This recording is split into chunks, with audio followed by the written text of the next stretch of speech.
Saudara Lukas Rico Ricardo ya. Silakan kita mulai diskusinya. Ya, kita nggak usah terlalu lama ya. Maksimal 1 jam aja. Anda konsentrasi terhadap tanggapan-tanggapan saya, paparan-paparan saya, dan tidak usah konsen terhadap yang lain. Kita membahas satu titik pokok pembahasan, di mana pembahasan ini adalah merupakan dasar pijakan antara kebenaran dan hal yang salah yang dianggap benar. Nah, karena Anda adalah orang yang mengaku sebagai pengikut Yesus, dan saya pun demikian. Saya juga merasa pengikut Yesus. Nah, kita buktikan siapakah di antara saudara dengan saya yang betul-betul menjadi pengikut Yesus. Gimana? Apakah saudara sudah bisa memulai diskusi ini? Shalom Pak, Shalom Aleichem. Shalom Aleichem Bishem Yeshua HaMashiach. Saya sebetulnya jujur tidak tertarik kalau berdialog dengan Kristen, sesama Kristen gitu. Kenapa? Karena ya buat apa gitu. Cukup dia baca Alkitabnya sendiri. Kalau ingin berdialog secara Alkitabiah mungkin bisa melalui forum yang lebih personal gitu Pak. Tapi saya tidak menolak. Karena sebetulnya saya juga tidak berpikiran untuk direspon secepat ini gitu kan. Saya pernah berdialog dengan rekan-rekan muslim yang lainnya. Dan kita menentukan suatu tema debat, tema dialog, lalu kita bahas, kita tentukan harinya, lalu kita berdialog. Tapi kalau mungkin ingin berdialog dengan cara seperti ini, ya tidak ada masalah. Anggap sajalah kita dialog ringan, ngobrol ringan. Gitu ya Pak. Oke Pak, terima kasih banyak atas tanggapannya. Saya sebenarnya ingin membahas sesuatu yang sangat mendasar. Bagaimana kemudian kitabnya orang Yahudi itu disebut dengan sebutan Perjanjian Lama. Lalu kemudian catatan-catatan yang ditulis oleh penulis kitab yang habis di kanon itu disebut dengan Perjanjian Baru. Penamaan kitabnya Yahudi dengan sebutan Perjanjian Lama itu yang membuat saya penasaran. Ya, siapa yang memberikan nama itu dan apa tujuannya?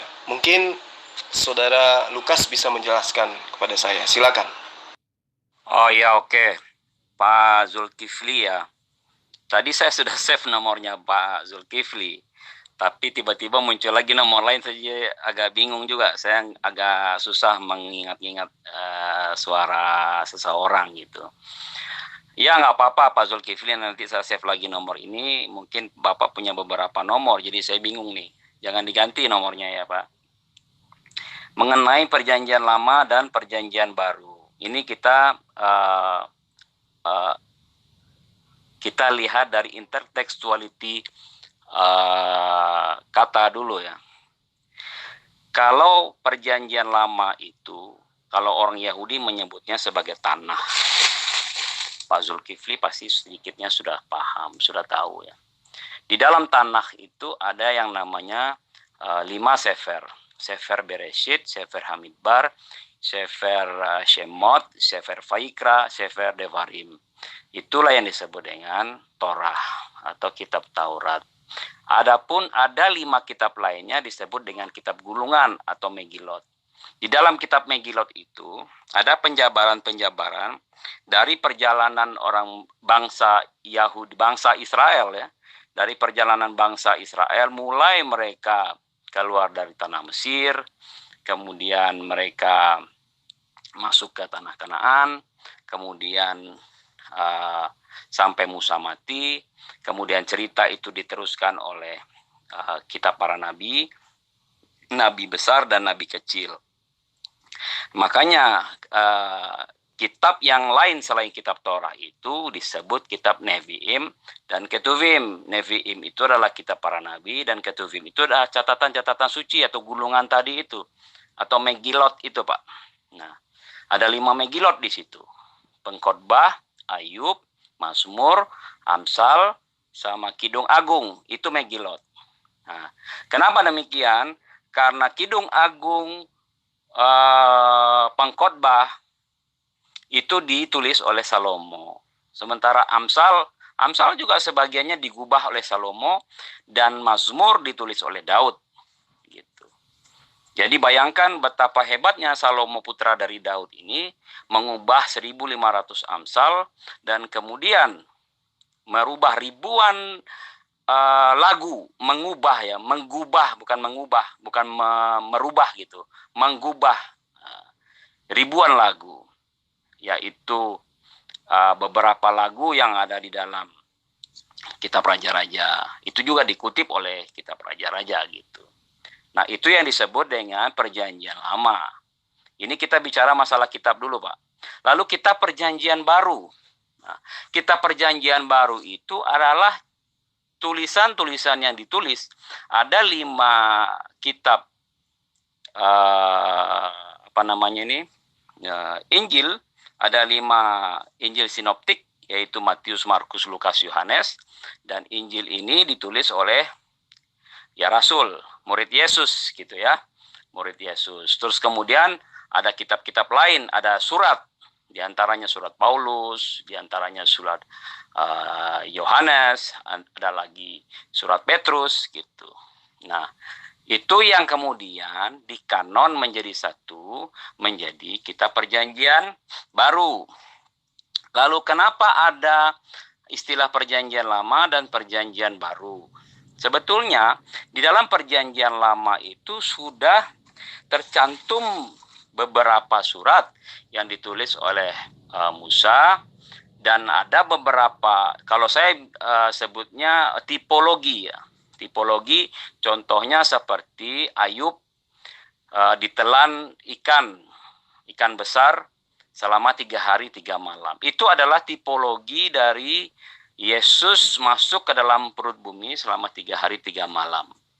Nah, semua dari nubuatan-nubuatan, baik nubuatan para nabi, baik tulisan-tulisan dari Musa, itu kemudian digenapi atau diselesaikan oleh Yesus di dalam Perjanjian Baru. Makanya Kitab Perjanjian Lama itu sebagian besar berisi tentang janji. Ya, kitab Torah tadi itu ya Pak ya, itu berisi tentang janji, terutama di Ulangan dan di Imamat. Ada beberapa pasal yang menyebutkan janji Tuhan, jikalau engkau hidup dengan lurus, tidak ke kiri atau ke kanan, maka kau akan beruntung. Seperti itulah, itu janji. Dan kemudian juga di dalam Perjanjian Baru juga, kemudian Yesus juga menulis hal yang sama. Yang perlu kita ingat adalah Kitab Perjanjian Baru itu bukan kitab yang baru, Pak. Kitab Perjanjian Baru itu kitab yang menceritakan tentang penggenapan yang Yesus lakukan, memperbaharui perjanjian yang lama. Makanya kalau memakai bahasa Indonesia yang ditulis oleh LAI, akhirnya akan terjadi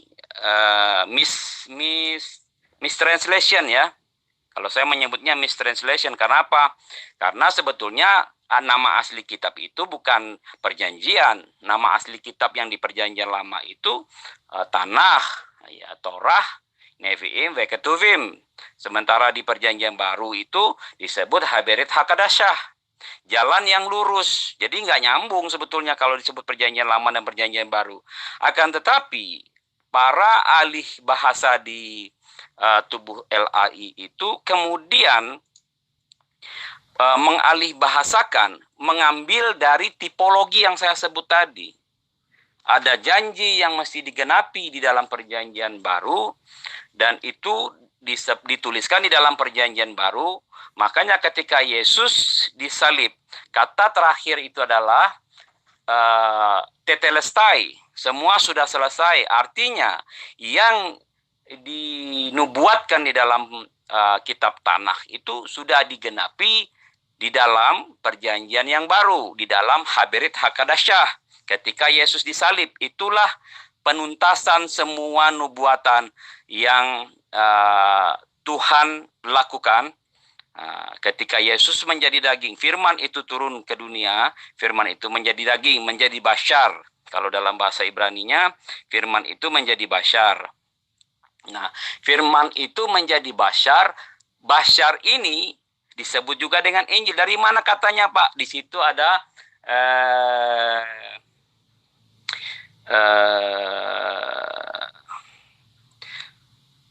saya lupa. Nanti saya kirimkan itunya. Saya kirimkan tautannya ya, Pak. Ada dokumennya itu. Gitu, Pak. Baik, terima kasih atas penjelasan saudara. Dari paparan ini, saya dapat menyimpulkan bahwa penamaan kitabnya Bani Israel yang masih dijadikan sebagai perjanjian sampai hari ini, perjanjian baru sampai hari ini oleh Bani Israel, itu dinamai oleh Lembaga Alkitab Indonesia dengan Perjanjian Lama, sehingga membias kepada pemahaman kalau perjanjian yang diberikan Allah sebagai perjanjian kekal kepada Bani Israel itu sudah lama, sudah usang, tidak berlaku lagi, dan sudah digenapi dengan adanya perjanjian baru. Kan seperti itu ya.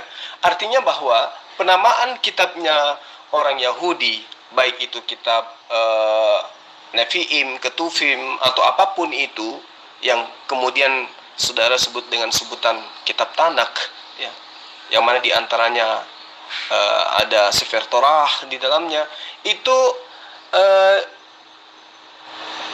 diberikan label oleh orang di luar daripada Bani Israel dengan sebutan perjanjian lama.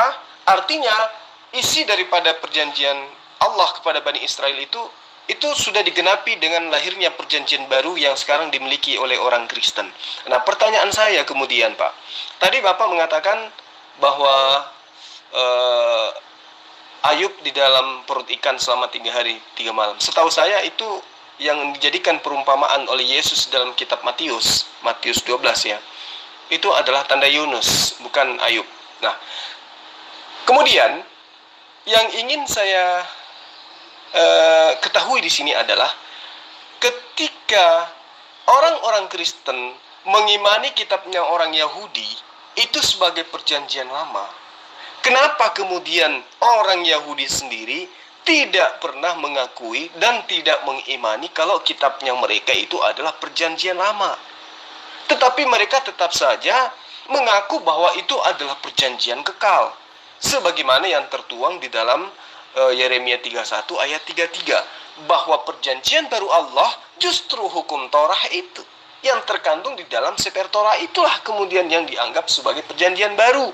Dan orang Yahudi yang mempunyai kitab Torah atau kitab Tanak tidak pernah mengimani kitabnya akan tergantikan dengan kitab perjanjian baru. Berarti antara pemilik kitab dengan Kristen itu tidak sinkron.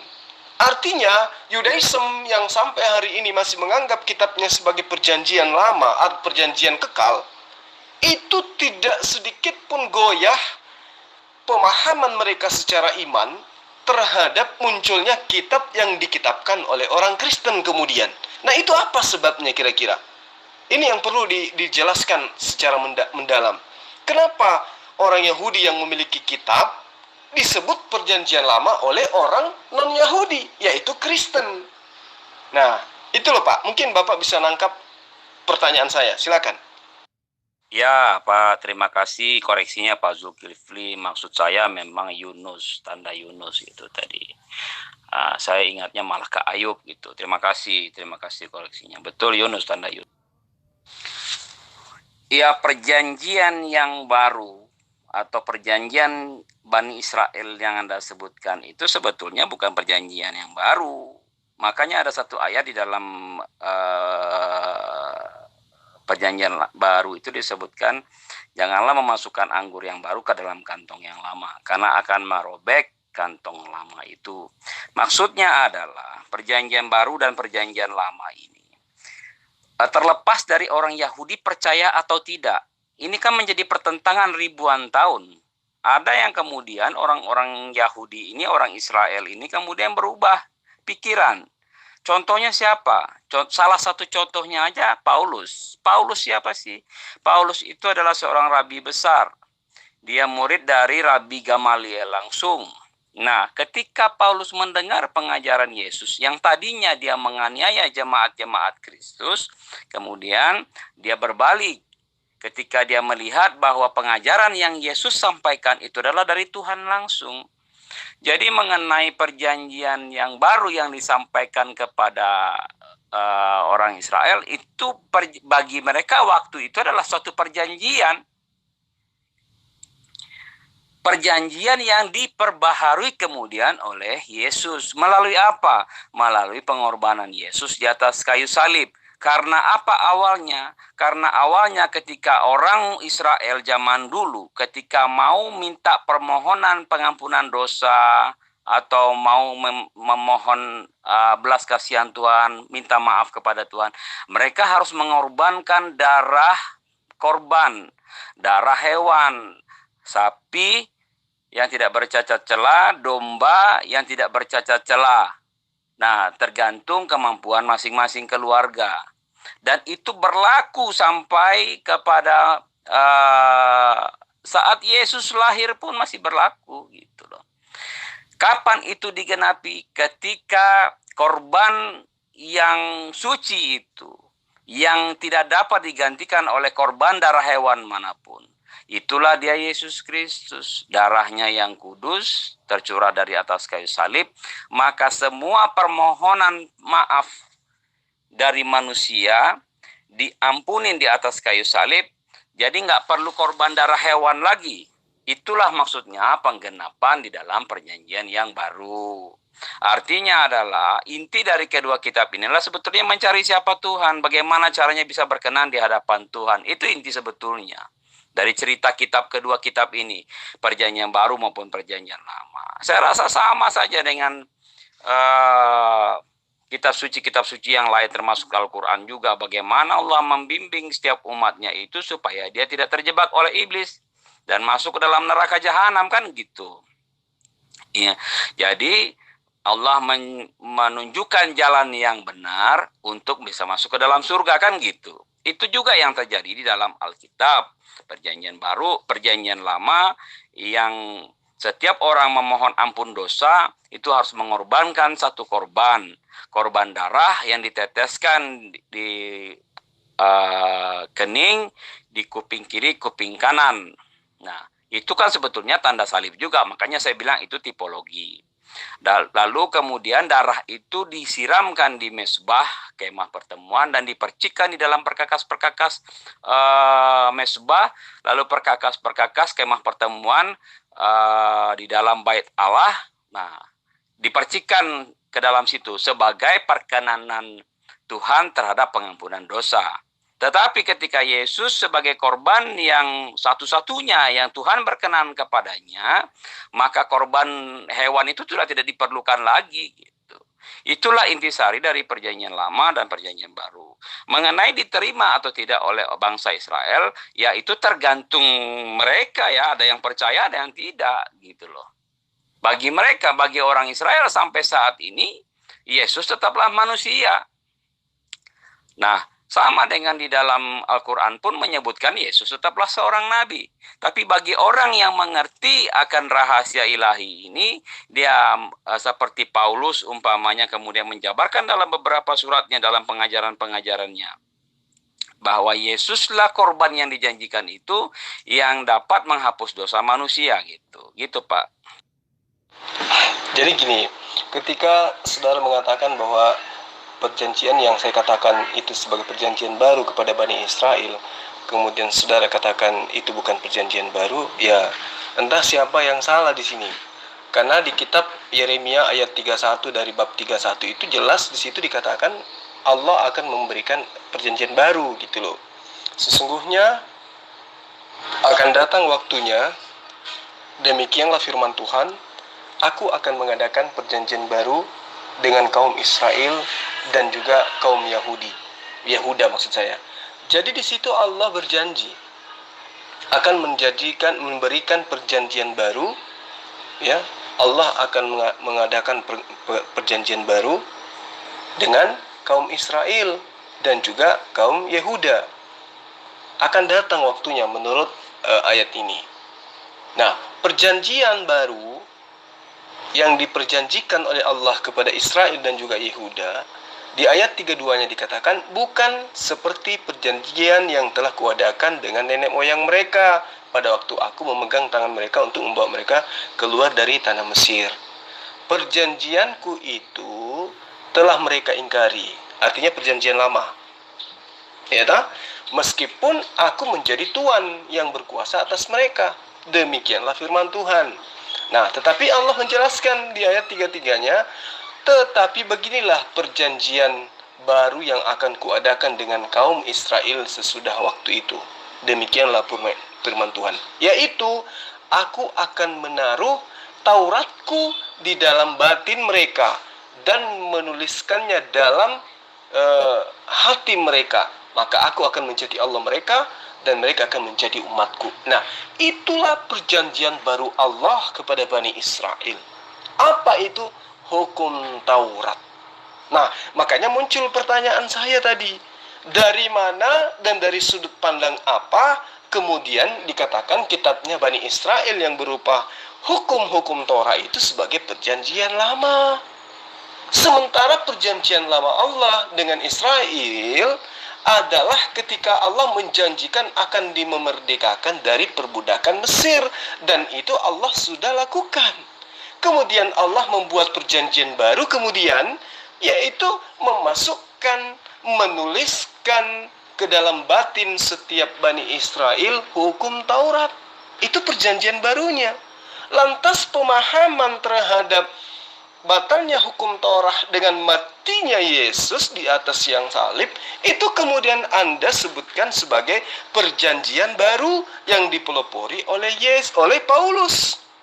Nah, lagi-lagi Paulus yang Anda jadikan alasan pembenaran terhadap pembatalan atau penamaan kitabnya Bani Israel, yaitu hukum Torah, dengan perjanjian baru yang Anda imani kemudian dengan seabrek konsep dogma yang diajarkan kemudian oleh Paulus. Di sisi lain, Yesus berdakwah kurang lebih 3 tahun dengan gigihnya justru mengajarkan hukum Torah. Tidak setitik pun dihilangkan dari hukum Torah, meskipun yang paling terkecil itu menurut pengajaran Yesus. Lalu kemudian muncul pengajaran Paulus membatalkan hukum Torah dengan matinya Yesus di tiang salib. Bukan Yesus yang mengajarkan itu, tetapi Paulus. Nah, sekarang apa masih bisa Anda disebut sebagai pengikut Yesus? Ya. Sementara Yesus mengajarkan hukum Torah yang adalah perjanjian barunya Allah. Sementara Paulus mengajarkan perjanjian baru yang adalah kitabnya orang Kristen. Nah, orang Kristen tidak mengimani perjanjian barunya Yesus.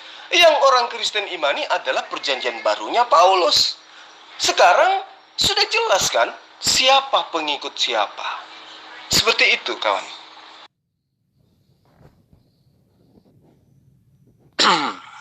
Ya, sebetulnya apa yang kita pahami sepanjang ini, Pak, ini hanya sebagai sebuah asumsi-asumsi. Karena kalau kita memahami kitab per kitab, apa yang Anda sampaikan di Yeremia itu betul mengenai nubuatan. Saya rasa bukan asumsi. Kenapa? Karena sampai hari ini pemegang kitab Torah ya, itu masih mengimani apa yang diperjanjikan Allah kepada mereka. Sudut pandang kita kemudian bukan mengarah kepada Kristen yang menggunakan kitab yang diajarkan oleh Paulus dan tim. Tetapi sudut pandang kita adalah kitab yang lebih awal yang dipegang oleh Yahudi, Israel atau Yehuda, kan gitu. Nah, artinya terlepas daripada orang Yahudi memegang teguh hukum Torah yang mereka punya, pada hakikatnya Torah itu adalah perjanjian baru Allah. Mau tidak mau itu sudah tertulis di dalam kitab mereka. Tetapi beginilah perjanjian yang kuadakan dengan kaum Israel sesudah waktu itu. Demikianlah firman Tuhan. Nah, itu firman Tuhan loh, Pak. Jadi kita tidak bisa menggantikan firman Tuhan itu dengan pemahaman Paulus kemudian yang kita tidak tahu kedudukannya di mata Yesus sebagai apa gitu loh. Firman Tuhannya itu di mana? Aku akan menaruh Tauratku ke dalam batin mereka. Nah itu dia. Dan menuliskannya dalam hati mereka. Allah menuliskan dan menaruh hukum Taurat kepada batin setiap Bani Israel. Itu loh perjanjian baru Allah. Kalau misalnya abang saudara mengatakan itu adalah asumsi, ya entah yang mana yang asumsi, karena kitabnya, dalilnya jelas mengatakan seperti itu. Iya kan?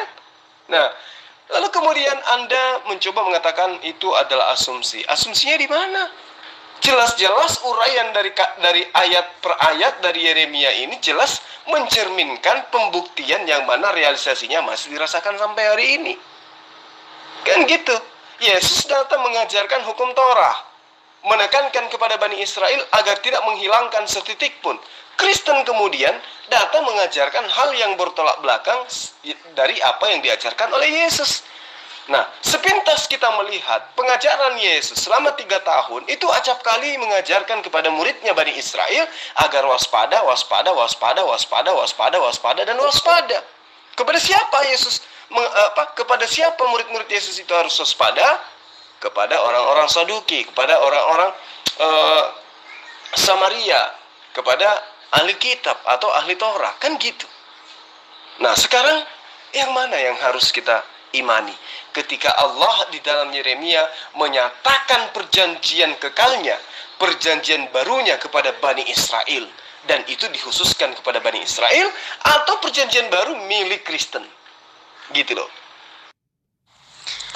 Sorry kepotong Pak Zulkifli, ini karena casannya nggak masuk. Jadi kalau saya VN, dia langsung masuk di grup gitu. Maksud saya betul, saya tidak pernah mengatakan bahwa apa yang dipahami sebagai perjanjian baru seperti yang Anda katakan tadi itu bagi Bani Israel, bagi orang Israel adalah perjanjian baru. Bagi mereka, mereka tidak kenal istilah perjanjian lama atau perjanjian baru. Seperti yang saya bahas di awal tadi, kita harus memahami konteksnya dulu, Pak. Mengenai kata perjanjian lama dan kata perjanjian baru itu kan tadi saya sudah terangkan bahwa LAI mengambil itu dari sisi intisari terjemahannya gitu. Apa yang dikandung di dalam perjanjian lama, apa yang dikandung di dalam perjanjian baru. Ketika Yesus mati di atas kayu salib itu bukan berarti Yesus membatalkan hukum Taurat. Karena di Matius itu tidak satu iota pun akan dihapus dari, lebih baik seluruh dunia ini hilang daripada menghapus satu iota di dalam hukum Taurat gitu. Hukum Taurat itu digenapi. Artinya apa yang diminta oleh bangsa Israel sudah menjadi genap oleh kematian Yesus. Melalui apa? Melalui korban di atas kayu salib. Untuk apa? Untuk korban darah. Karena pengampunan dosa tidak bisa dilakukan menurut orang Yahudi ya, pengampunan dosa tidak dapat dilakukan, diterima Tuhan tanpa korban. Harus ada korban darah yang tercurah. Itulah yang disebut dengan penggenapan tadi. Contoh yang lainnya ketika Anda sebutkan bahwa ketika Allah membawa Musa membawa bangsa Israel keluar dari tanah Mesir, itu salah satu tipologi juga. Contohnya apa? Ketika tulah ke-10 dijatuhkan di tanah Mesir, semua anak sulung mati, maka syaratnya bangsa Israel supaya tidak mati adalah memotong domba yang tidak bercacat celah, lalu membubukkan darahnya di atas, ambang kiri kanan. Itu kan sebagai wujud dari tanda salib juga. Itu tipologi yang seperti ini yang mendapat penggenapan di dalam perjanjian yang baru. Bukan berarti perjanjian yang lama dihapuskan, perjanjian baru kemudian tidak digantikan oleh perjanjian yang baru. Tidak. Yesus sepenuhnya mengutip dari perjanjian yang lama. Ketika dia dicobai juga dia mengutip ada tertulis. Dan Paulus pun bukan membawa ajaran Paulus. Paulus pun seorang orang rabi. Dia mengutip apa yang Yesus katakan dan dia mengutip apa yang tertulis di kitab Yesaya dan kitab Yeremia. Itu yang banyak dikutip. Terutama yang dituliskan oleh Musa di dalam Sefer Torah gitu loh. Gitu Pak Zulkifli. Pemahamannya itu adalah, saya tahu maksud Anda bahwa berdasarkan Yeremia tadi itulah kemudian bahwa Nabi Muhammad membawa risalah yang baru, kan gitu kan. Menyempurnakan ajaran, kan sebetulnya arahnya kan ke situ. Tapi Anda memulai dengan cukup baik bahwa Anda mengatakan kenapa ada perjanjian lama dan perjanjian baru. Kita perlu ingat perjanjian lama dan perjanjian baru ini hanya dalam istilah bahasa Indonesianya. Dalam istilah bahasa aslinya tidak ada.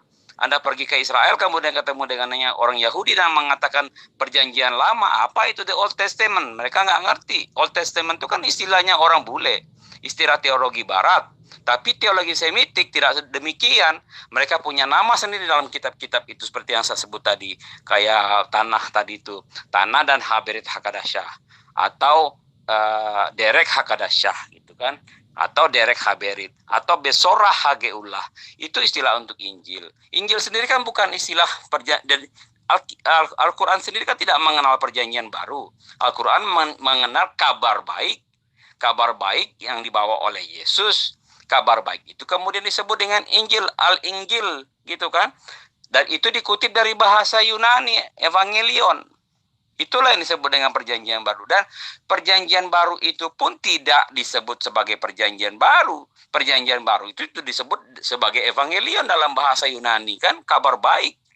Kabar apa kabarnya? Telah datang sang penebus dosa. Gitu loh. Gitu Pak Zulkifli maksudnya perjanjian lama dan perjanjian baru. Oke, jadi sudah sangat jelas di sini Pak, bahwa Yahudi itu tidak mengenal perjanjian lama, perjanjian baru. Oke, saya paham itu. Ada dua sisi yang harus kita pahami bersama dan kita jelaskan di sini bersama. Yang pertama, karena ketidakadaannya pemahaman sang pemilik kitab bahwa kitabnya disebut sebagai perjanjian lama, itu nanti akan berdampak sesuatu yang sangat tidak menyenangkan dalam arti kata pada konsep tatanan iman yang dimiliki oleh saudara-saudara kita Kristen yang ada di Indonesia, dengan pemahaman perjanjian lama yang mereka tahu adalah tidak berlakunya hukum Torah terhadap orang-orang Kristen berdasarkan dalil-dalil perjanjian baru yang kemudian dipelopori oleh surat-surat Paulus. Kan gitu. Mungkin Bapak memahami, sebagai orang yang paham tentang teologi Kristen, Bapak paham. Tapi mereka Kristen-Kristen awam, dengan mengatakan perjanjian lama terhadap kitabnya orang Yahudi, maka itu akan cenderung menyenangkan hati mereka sesuai dengan apa yang diajarkan oleh Paulus dalam suratnya kemudian, bahwa dengan matinya Yesus, maka orang Kristen dibebaskan dari hukum-hukum Tuhan, dibebaskan dari ketentuan-ketentuan Tuhan. Itu jelas tertera di dalam Galatia 5 ayat 1 dan juga Galatia 3 ayat 13. Dengan matinya Yesus di tiang salib, maka kita dimerdekakan dari hukum Torah. Kan gitu. Maka kemudian yang muncul dalam pemahaman orang Kristen Indonesia, kita tidak lagi dibebani oleh aturan-aturan Tuhan yang tertuang di dalam hukum Taurat. Nah, lalu bagaimana dengan pemahamannya orang Yahudi terhadap perjanjian yang mereka tahu? Bahwa yang diperjanjikan kemudian setelah perjanjian lama Allah dikabulkan kepada mereka, yaitu perjanjian baru berupa hukum Torah. Garis merahnya kemudian, ketika orang-orang Yahudi memahami apa yang tertuang di dalam kitab mereka, seperti di Yeremia 30 ayat 1, firman yang datang dari Tuhan kepada Yeremia, bunyinya, ini di dalam kitabnya orang Yahudi ya, bunyinya, beginilah firman Tuhan Allah Israel, tuliskanlah segala perkataan yang kufirmankan kepadamu di dalam suatu kitab. Di ayat selanjutnya, sebab sesungguhnya waktunya akan datang, demikianlah firman Tuhan, bahwa aku akan memulihkan keadaan umatku Israel dan Yehuda. Ingat, aku akan memulihkan umatku Israel dan Yehuda. Di situ tidak bercerita tentang Bani Kristen. Allah tidak kemudian menjanjikan perjanjian baru dengan mengutus Lukas, dengan mengutus Markus, Matius, Paulus. Tidak. tetapi Allah menjanjikan akan memulihkan keadaan umatku Israel dan Yehuda. Tidak ditekankan mengenai umat yang memegang sekarang kitab yang mereka sebut dengan kitab perjanjian baru. Jadi yang perlu dipahami secara mendalam di sini, apa yang tertuang di dalam Yeremia 30 ayat 1, Yeremia 33 ayat 26, yang kemudian finalnya berada di dalam kitab Yeremia 31 ayat 33, bahwa perjanjian baru Allah kepada Bani Israel, meskipun mereka tidak mengatakan bahwa perjanjian baru itu adalah Taurat, tetapi pada dasarnya kitabnya sendiri yang menerangkan perjanjian lama Allah adalah ketika Allah berjanji kepada Musa untuk membawa kaumnya keluar terbebas dari perbudakan Mesir, dan itu telah direalisasikan. Nah, perjanjian baru Allah kemudian adalah memberikan hukum Torah kepada Nabi Musa yang diperuntukkan kepada Bani Israel. Jadi perjanjian lama dan perjanjian baru bagi Bani Israel itu ada nyata. Kemudian perjanjian lama dan perjanjian baru untuk orang Kristen juga nyata. Dan kedua-duanya, antara perjanjian Allah kepada Bani Israel dan perjanjian Paulus kepada orang Kristen itu berbeda. Gitu loh Pak. Jadi kalau kemudian Anda mengatakan, oh ini adalah indikasi Anda akan menerangkan tentang Muhammad. Tidak, saya sama sekali tidak akan menjelaskan itu kepada Anda. Ini kaitannya antara perjanjian lama dan perjanjian baru yang orang Kristen imani kitabnya orang Yahudi dengan sebutan perjanjian lama, sementara orang Yahudi sendiri mengimani kitabnya itulah justru perjanjian baru itu. Perjanjian baru Allah kepada Bani Israel, perjanjian baru Paulus kepada orang Kristen non-Yahudi. Gitu loh Pak. Jadi perjanjian barunya Paulus terhadap non-Yahudi adalah dengan matinya Yesus, maka hukum Torah batal. Galatia 5 ayat 1. Dengan matinya Yesus di atas tiang salib, kita dimerdekakan dari hukum Tuhan dan dibebaskan dari kuk penghambaan. Jadi bukan hanya dibebaskan dari hukum, Pak. Bukan hanya dibebaskan dari ketentuan-ketentuan, tetapi Kristen menurut sang penjanji Paulus, Kristen dibebaskan dari kuk penghambaan. Jadi kalau Kristen tak menghamba diri kepada Tuhan, nggak apa-apa. Menurut perjanjian barunya umat Kristen. Berbeda dengan Bani Israel yang dipelopori terakhir oleh sosok proklamator Taurat yaitu Yesus, mengatakan tidak setitik pun dihilangkan dari hukum Taurat sebelum langit, sebelum bumi ini lenyap. Bumi dan langit belum lenyap, Pak. Tapi kemudian hukum Taurat itu sudah digantikan oleh Paulus, berubah menjadi perjanjian baru milik Kristen yaitu gospel. Perjanjian lama satu Tuhan, perjanjian baru milik Kristen, perjanjian barunya umat Yahudi satu Tuhan, perjanjian lamanya umat Kristen tiga Tuhan.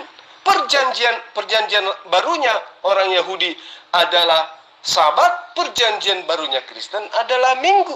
Perjanjian barunya orang Yahudi adalah hukum Torah, perjanjian barunya orang Kristen umatnya Paulus adalah pembebasan, kemerdekaan dari hukum Torah. Jadi sangat berbeda, Pak. Makanya muncul pertanyaan, apa yang mendasari umat Kristen menamai kitabnya agama lain dengan sebutan perjanjian lama yang adalah perjanjian baru justru untuk yang empunya? Itu loh Pak pertanyaannya. Oke Pak Zulkifli, kita ini terperangkap di dalam bahasa yang terbatas. Kita terperangkap di dalam bahasa Indonesia yang tidak bisa menjelaskan banyak hal. Yang perlu diingat satu hal adalah perjanjian ini kalau kita berputar-putar di bahasa perjanjian lama, perjanjian baru, perjanjian lama, perjanjian baru sebetulnya nggak kelar-kelar ya. Yang harus dipahami itu adalah satu pikiran dulu bahwa bagi orang Yahudi sebetulnya Alkitab itu tidak ada. Yang ada tuh hanya kitab Torah, Pak. Kitab tanah itu yang ada. Lalu kenapa mereka memegang kitab Torah? Mereka menghafalnya kitab Torah itu. Kenapa? Karena sebetulnya di kitab Torah itu ada 630 hukum yang mesti mereka jalankan.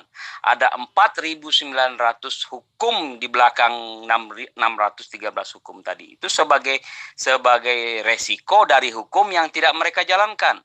Kalau ada satu hukum yang mereka tidak jalankan dari 4.900 hukum itu, maka 10 hukum Tuhan yang diturunkan kepada Musa itu semuanya batal. Tidak ada yang dapat hidup kosher. Tidak ada yang dapat hidup kudus. Tidak ada yang dapat masuk ke dalam surga. Itu inti sebetulnya. Jadi Tuhan menurunkan 10 perintah Tuhan itu supaya dapat dijalankan oleh orang-orang Yahudi. Agar apa? Agar mereka dapat layak di hadapan Tuhan dan masuk dalam surga. Itu inti sebetulnya cerita itu. Bukan dia nggak lari kemana-mana dengan banyaknya kitab di dalam itu tuh hanya penjabaran saja. Hanya penjabaran bagaimana itu harus dilakukan.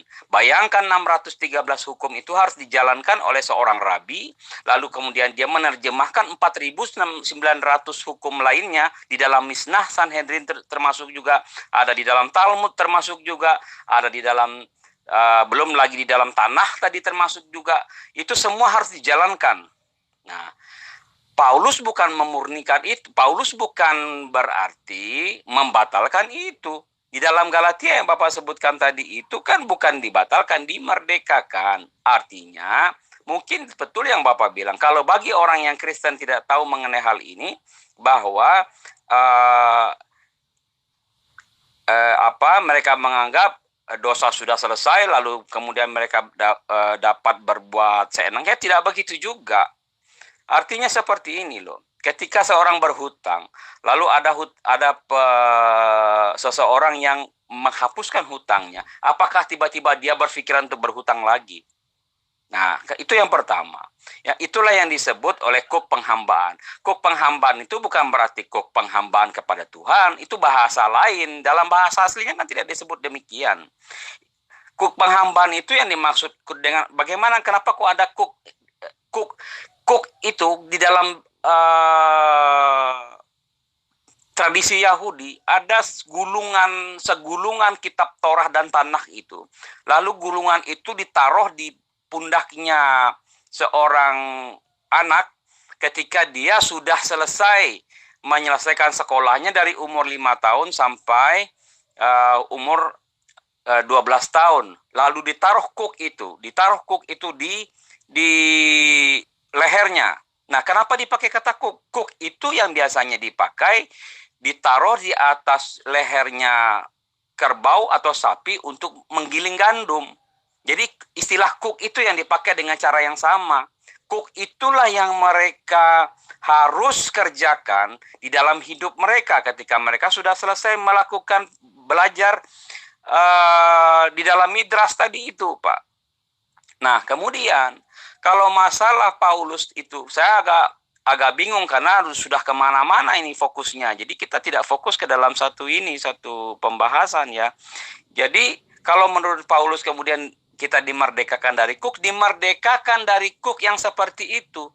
Bukan berarti merdeka dari hukum segala-galanya. Hukum itu yang sudah digenapi di dalam kehidupan, di dalam kematian Kristus di atas kayu salib gitu.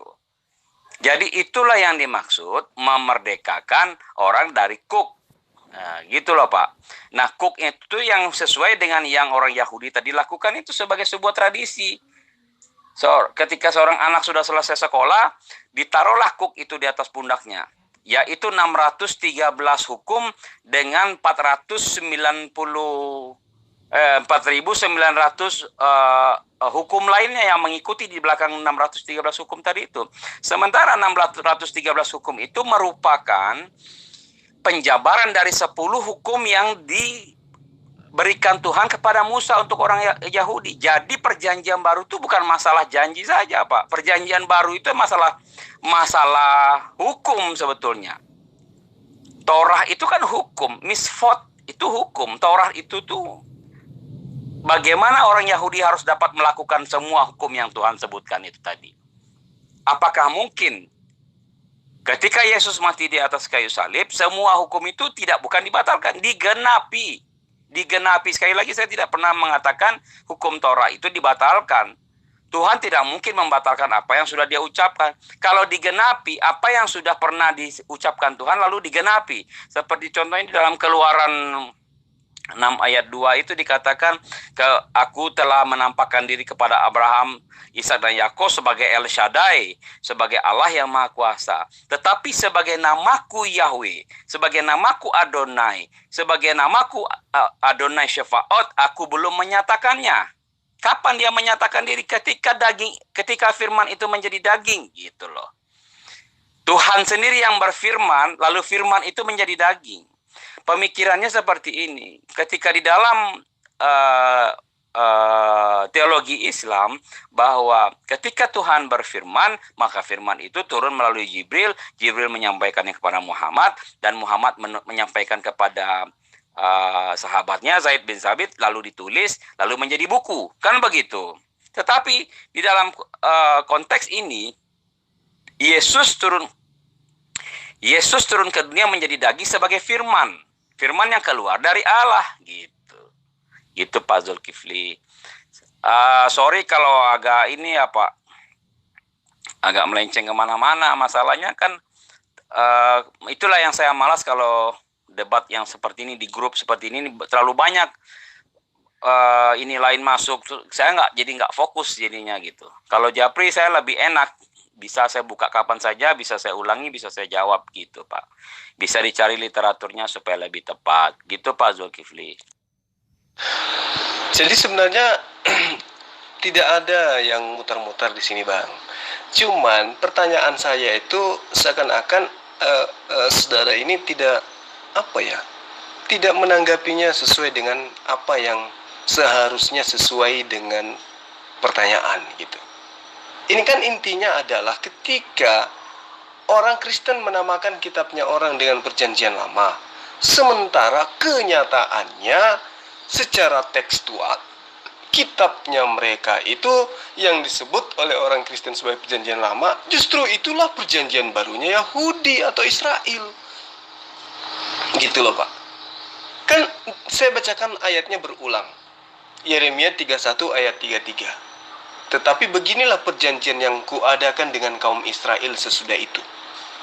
Demikian firman Tuhan, aku akan menaruh Tauratku di dalam batin mereka dan menuliskan dalam hati mereka. Maka aku akan menjadi Allah mereka dan mereka akan menjadi umatku. Itu perjanjian baru Allah kepada Bani Israel. Jadi perjanjian baru yang sebenarnya itu bukan kitab Kristen. Bukan Pak. Perjanjian barunya Bani Israel itu kitab Torah yang kemudian diklaim sebagai perjanjian lama oleh orang Kristen dan mengambil catatan-catatan orang yang tidak jelas menjadi perjanjian baru. Sementara firman Allah di dalam kitab Torah itulah perjanjian baru Allah kepada Bani Israel.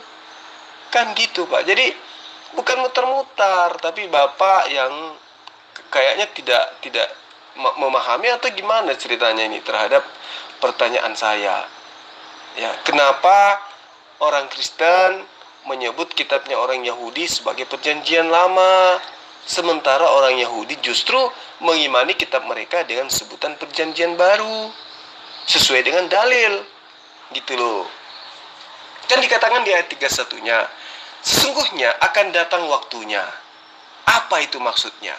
Ya akan datang waktu di mana perjanjian Allah itu kepada Israel dan Yehuda itu berubah dari perjanjian lama menjadi perjanjian baru. Dan ternyata di ayat 33-nya dikatakan perjanjiannya itu kemudian adalah hukum Taurat yang dimasukkan ke dalam batin setiap umat Yahudi, umat Israel. Gitu. Jadi kedudukan kitabnya Bani Israel yang adalah Torah itu tidak bisa dibatalkan dengan matinya Yesus di tiang salib, Pak. Apapun ceritanya. Kenapa? Karena perjanjian baru Allah itu adalah Taurat itu sendiri. Bagaimana mungkin perjanjian Allah dibatalkan dengan membunuh manusia, kan gitu. Pemahaman Bapak tadi mengatakan Yesus dibunuh untuk menggenapi darahnya Yesus adalah sebagai pengorbanan. Itu konsep Kristen. Murni sebagai konsep yang dianut oleh agama Kristen, tidak dianut oleh pemegang kitab perjanjian baru, yaitu Torah. Gitu loh Pak. Jadi sebagai perkenalan mungkin kita akhiri aja sampai sini ya, karena kelihatannya ya itu tadi Bapak katakan muter-mutar, tapi saya katakan tidak. Bapak yang berhenti tidak menjelaskan inti pertanyaan saya. Kenapa Kristen membatalkan kitabnya orang, sementara yang punya kitab tetap aja tidak membatalkan, tapi tetap memegang teguh kepada hukum Tuhan yang ada dalam kitab Torah itu, gitu loh. Ya, saya kira kita cukupkan sampai di sini. Mudah-mudahan saudara yang memiliki channel Kalam Ilahi besok-besok bisa kita lanjutkan perbincangan dengan materi yang berbeda, dan tidak lagi tidak menguraikan pertanyaan saya sesuai dengan apa yang seharusnya. Saya pikir begitu ya. Salam satu Tuhan dari saya.